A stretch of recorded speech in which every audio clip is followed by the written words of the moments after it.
All right, everybody, let's do a little smoke detector class. I'm at a move out. I'm swapping out smoke detectors here. So let's go over a few things. First of all, right here, you have a green light. I don't know if y'all can see that it's green from your angle with the zoom and everything, but you've got a green light. This light, if everything is working properly, this light's going to be green, but every 30 to 40 seconds, it's going to flash red. In fact, if you were watching, it just flashed red right now. Another 30 to 40 seconds, it should flash red again. That will actually let you know everything's okay. I have gotten work orders where a tenant reported that the smoke detectors were bad because they were flashing red, which makes sense. I don't really fault them for thinking that. But usually what I do is I give them a call and I ask them to watch the smoke detector and count how many seconds elapses between the red flashes. Because if the flashes are much closer together, and it's been a while, but I think it's like every 10 or 15 seconds, if it's that fast, then that's indicating a fault. But if it flashes every 30 to 40 seconds, everything is good. Now here's your battery compartment. So if these aren't expired, all you need to do on a move out typically is just change the batteries out. And you can't close this compartment without a battery in here unless you rig it up with a little stick to push a little safety switch inside. But otherwise, just pop your battery out, pop your new one back in. Oh look, this one doesn't even, there we go. Had to push the battery in tighter. So yeah, those won't close without the battery in there. Or something tricking it into thinking there's a battery. So these are required in any residential home, and I believe this is nationwide. As always, guys, I'm not gonna try to mention this over and over and over for the next however many years.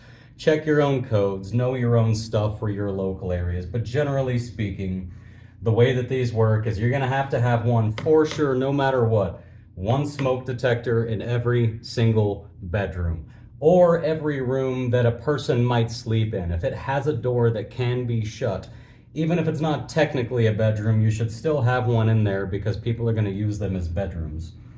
And then they also have to have one per common area per floor. So if it's a 2-floor house with 5 bedrooms, you're going to need one on the bottom floor for the common area, one on the top floor for the common areas, and then one in each bedroom. Now, additionally, for the common areas, which includes like the kitchen, the living room, the hallway, etc., for those common areas, if there for some reason is a door that can be shut, some of these older houses I've been in that have been added onto over the years, they'll have a door from the kitchen into like a bonus room behind the kitchen, which then leads to 2 more bedrooms and another bathroom. So both sides of that door on that floor, if there's a door that could be shut to keep the smoke from going into the other parts of the house, all common areas that aren't separated by a door. So if you got a door, you need 2 of them just for that floor.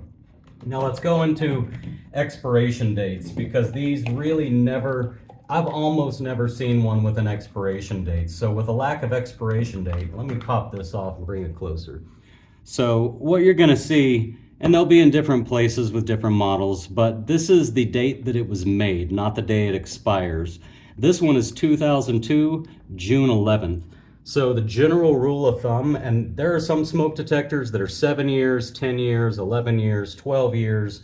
Those are the 4 numbers of years that I've seen for different smoke detectors for expiration dates. It mostly has to do with the type of sensor that it's using to detect the smoke.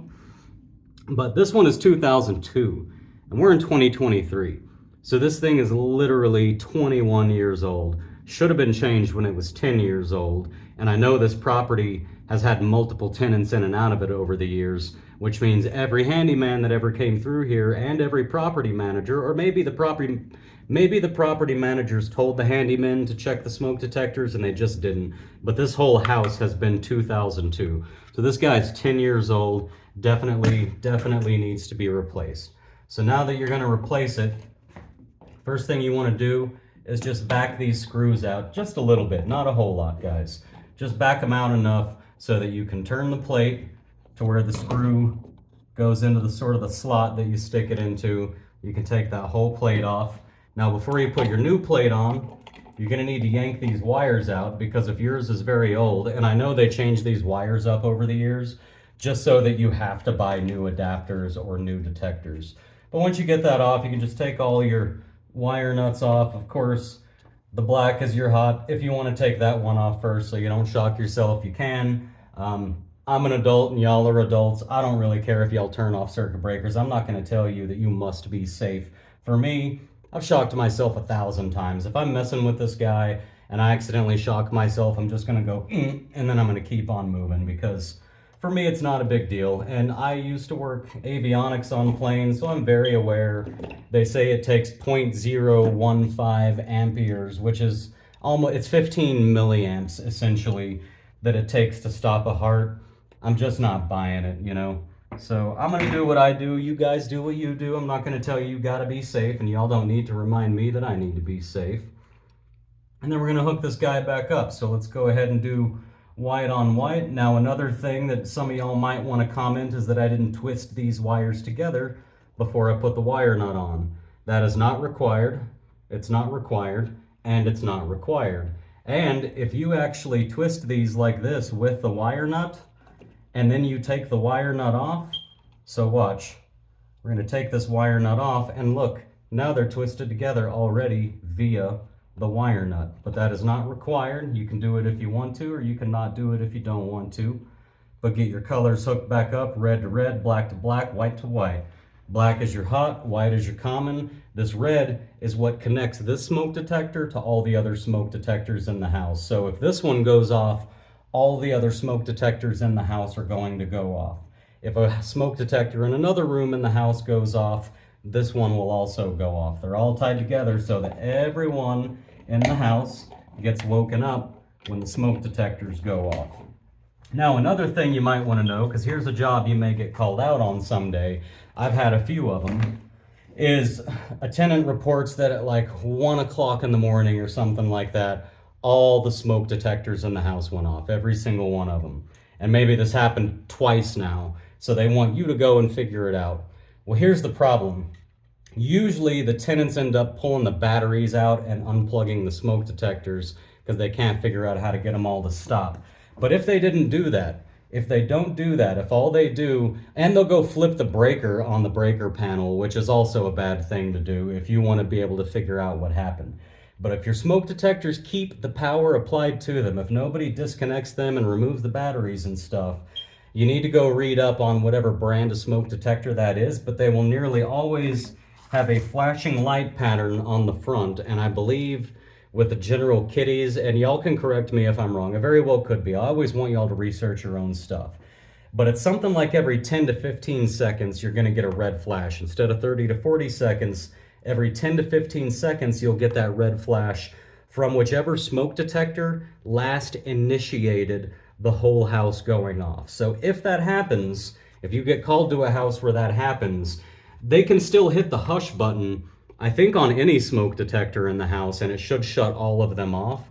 But if they hit the hush button on any smoke detector anywhere and it shuts the whole system off, this should still be blinking red for you to identify it and know that you just need to change this one. If you're not absolutely certain, I've been through this a few times, there's so many ways this can go wrong. If you're not absolutely certain about what caused it and why, the best thing you can do, and I'm telling you it's going to save them money in the long run because they're going to have to pay you 2 or 3 trip fees if you don't, is just go there day one, first time you show up for this work order, replace all the smoke detectors, and just tell your property manager, say, hey, look, I can try to troubleshoot and I can try to narrow this down to save $20 on a smoke detector. But if I get it wrong, you're still going to have to pay me to go back because I'm telling you right now, it's very hard to tell what caused it. I may find the one that set it off, and it may not be the smoke detector's fault. It may be the wiring's fault right here. It may be the wire nut. It may be a wire up inside the wall somewhere. So I just always let them know right off the bat, hey, if I can just change all 6 smoke detectors, that's going to be $15 for the plug-in ones, $15 per detector, plus whatever $125 trip fee to get them installed, and you're going to be much better off that way.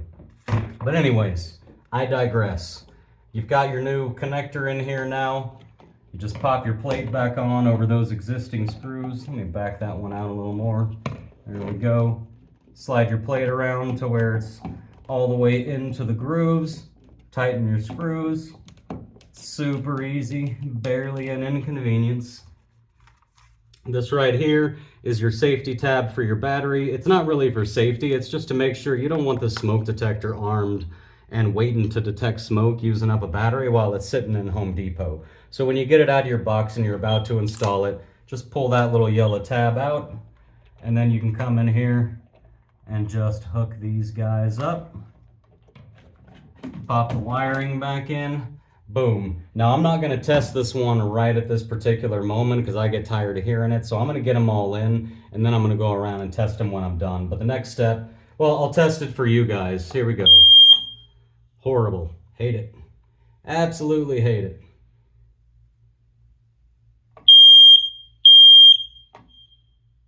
Now I can hear when I do this the other ones in the house going off. See if y'all can hear it after this one goes.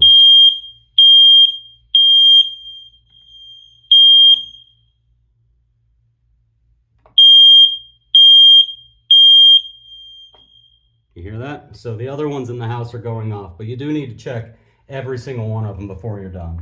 So that's all I got to say about smoke detectors. I uploaded a short today so y'all can see that you can change one in 1 minute. That's really just more for fun because I get bored. I do so many of them, so I like to challenge myself with a 1 minute smoke detector swap. But this is basically everything you need to know about them. The only other things are there's battery operated ones, but we'll just do a different video on the battery operated ones.